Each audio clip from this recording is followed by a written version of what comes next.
I was in the cadets.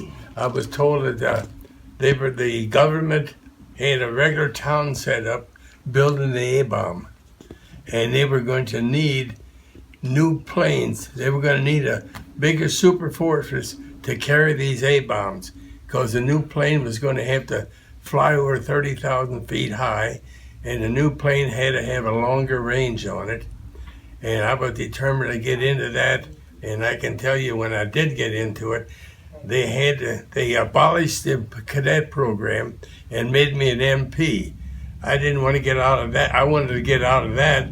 So what I did, they said, either you stay in the MPs or you can volunteer for B-29 gunnery.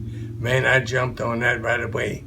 And the next day, they said, well, what you're going to have to do is take the B-29 gunnery course, which I did.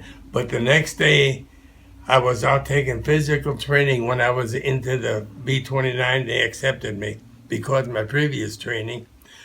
I was in the Mediterranean, and we had our base in Corsica, and I went over on a tanker loaded with 100-octane gasoline.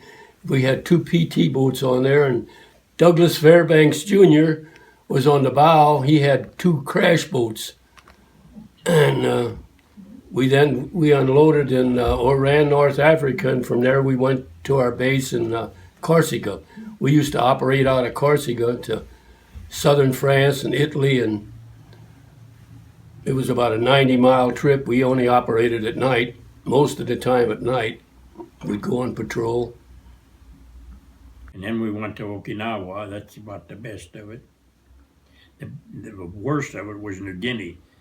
That was one big, I can't say the word I want to, but it's a mud hole.